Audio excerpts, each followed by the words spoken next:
It's been a really, really messed up week.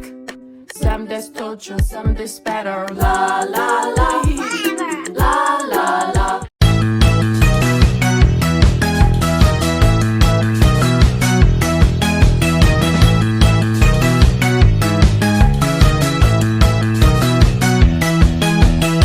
Halo semua, perkenalkan nama saya Citra Widya Sihotang. Di sini saya akan melakukan penjelasan pemaparan materi terkait dengan mata kuliah Human Capital. Sebelumnya, saya Citra berasal dari Universitas 17 Agustus Jakarta. Di sini saya akan mempresentasikan materi Human Capital, yaitu dengan tema strategi meningkatkan employee engagement di lingkungan kerja. Nah, teman-teman, di sini saya akan menjelaskan terlebih dahulu apa itu employee engagement. Employee engagement adalah tingkat keterlibatan, motivasi, dan kontribusi komitmen karyawan terhadap menjalankan suatu tugas dalam berkontribusi untuk mencapai tujuan dari organisasi tersebut. Untuk karyawan yang engagement itu, mereka itu lebih cenderung inovatif, kreatif, produktif, dan biasanya berpotensi menjadi aset penting dalam menjalankan suatu usaha di lingkungan kerja yang sehat dan untuk mempertahankan talentanya yang baik. Selanjutnya, di sini saya juga akan memberitahu apa itu konsep utama dalam employee engagement.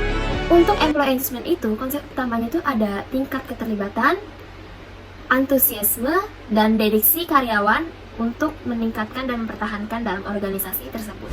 Selanjutnya, di balik semua konsep tersebut juga ada data-data yang akan saya berikan. Nah, untuk saat ini hanya 21% yang karyawan merasa engagement. Di sini berasal dari, saya kutip dari survei Gallup 2023. Untuk selanjutnya itu ada organisasi dengan engagement tinggi itu kurang lebih 23%. Selanjutnya ada 53% perusahaan Indonesia yang mengakui engagement sebagai tantangan utama HR atau AON Indonesia. Selanjutnya kita akan masuki teori dari employee engagement. Kira-kira apa aja ya? Dan kebetulan teori ini ternyata lebih dari 2 teori yang akan saya jelaskan dan memberitahukan untuk kalian semua. Yang pertama, itu ada teori kebutuhan Maslow. Di sini menyatakan bahwa karyawan lebih engagement jika kebutuhan dasar hingga kebutuhan aktualisasi terpenuhi atau seimbang. Yang kedua, ada two-factor theory atau Herbex. Di sini faktor motivator seperti pengakuan, tanggung jawab penting untuk keterlibatan. Yang ketiga, ada job characteristic model, yaitu dari Heckman and Oldham. Di sini menjelaskan bahwa variasi kerja, otonomi, dan signifikansi pekerjaan tingkatkan engagement. Untuk semuanya itu saya akan memberitahukan studi kasus. Teman-teman tahu nggak sih kalau studi kasus employee engagement ini juga ada di PT Telkom Indonesia yang berada di Medan. Nah, untuk studi kasus penjelasannya apa aja sih? Berikut saya penjelaskan. Nah, untuk studi kasus PT Telkom Indonesia yang ada di Medan, ternyata studi kasus ini dilakukan untuk melakukan penelitian mendalam terhadap PT Telkom Indonesia di wilayah Medan untuk menganalisis faktor eksternal dan juga internal yang mempengaruhi keterlibatan karyawan. Khususnya di sini dilakukan untuk meningkatkan inovasi bagi karyawan. Di sini ternyata hasil analisis dari PT Telkomsel Indonesia di wilayah Medan setelah didiskusikan terdapat 5 prioritas strategi utama. Yang pertama, memberikan ruang atau waktu khusus bagi kegiatan inovasi pada jam kerja. Yang kedua, penyesuaian beban dan tugas kerja agar dapat melibatkan aktivitas inovatif.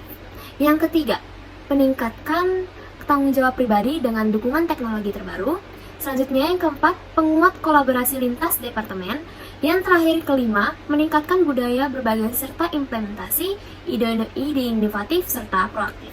Nah teman-teman, untuk selanjutnya selain ada studi kasus, ternyata juga ada loh contoh aplikasi nyatanya. Berikut contoh aplikasi nyatanya. Yang pertama yaitu Coca-Cola. Pasti tidak asing dengan yang namanya Coca-Cola karena Coca-Cola ini sudah banyak mendunia untuk pemasarannya. PT Coca-Cola Distribution Indonesia Bali Nusa. Coca-Cola menerapkan beberapa strategi keterlibatan karyawan seperti yang pertama, penunjukan karyawan sebagai duta merek. Yang kedua, jalur karir yang jelas dan kepemimpinan yang kuat. Yang ketiga, komunikasi lintas generasi dan pelatihan berkelanjutan. Yang keempat, program penghargaan dan kesejahteraan karyawan. Yang terakhir, langkah ini terbukti bahwa mampu meningkatkan retensi pegawai secara konsisten. Teman-teman, sudah di akhir penjelasan, saya akan memberikan kesimpulan untuk kalian semua. Kesimpulannya yaitu, keterlibatan karyawan merupakan kunci membangun karyawan untuk ramah lingkungan, produktif, dan loyal. Tingkat keterlibatan yang tinggi berhubungan langsung dengan peningkatan profitabilitas dan juga penurunan turnover karyawan. Yang kedua, kesimpulan seperti studi kasus yang sudah saya jelaskan, seperti PT Telkom Indonesia yang berada di Medan. Di sini dan juga Gojek membuktikan bahwa strategi efektif meliputi komunikasi internal yang terbuka, penghargaan, program pengembangan karir, serta dukungan kesejahteraan. Program pengembangan karir tersebut penggunaan aplikasi HR lokal yang memperkuat proses engagement secara digital. Yang ketiga, ada kesimpulan analisis empiris menunjukkan bahwa strategi yang menyesuaikan budaya perusahaan, mengutamakan transparansi, serta kepemimpinan yang aktif, mendorong keterlibatan karyawan memiliki pengaruh besar terhadap kerja bisnis dan juga inovasi bagi perusahaan.